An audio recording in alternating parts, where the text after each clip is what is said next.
the Noble Lord the Minister to tell us detail about government's thinking about this. Indeed, I hope that he will not do so.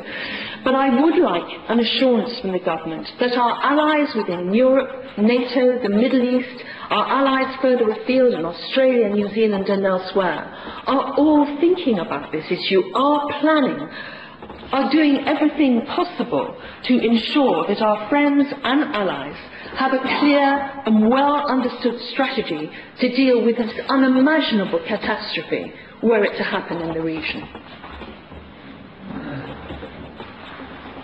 My Lords, in the brief time left after this series of, if I may call it, brilliant vignettes and short speeches about the situation in Iran, it's not going to be open to me to do full justice to all the questions, and certainly I shall try and contact the Noble Lords whose questions I don't answer adequately. Just in a sense, begin at the end, because the Noble Baroness Simons has spoken with great strength about matters about which we all feel, as to the gross abuse of human rights in Iran, the appalling practices. She mentioned in particular the practice of the execution of juvenile offenders, which revolts the entire world. And I answered to her that the European Union continues to raise this again and again with other death penalties on a regular basis. And my honourable friend Alistair Burt, the Under Secretary of State, discussed this with the Iranian ambassador when they met a few weeks ago. But that, of course, is words.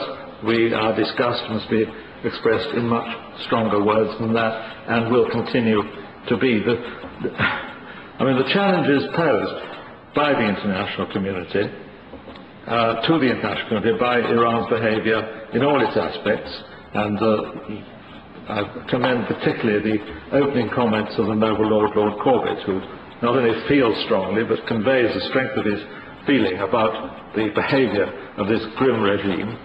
The challenges are stark.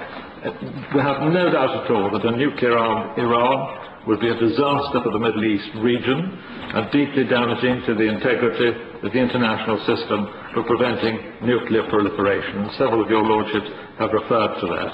And I take the point, certainly, of the Noble Lord Mitchell about the dangers and habits of extending existential threats to other nations merely reinforce the whole atmosphere and make the danger all the greater. And as for Iran's treatment of its own people and its appalling record to which I referred, and its support for terrorist groups in the Middle East,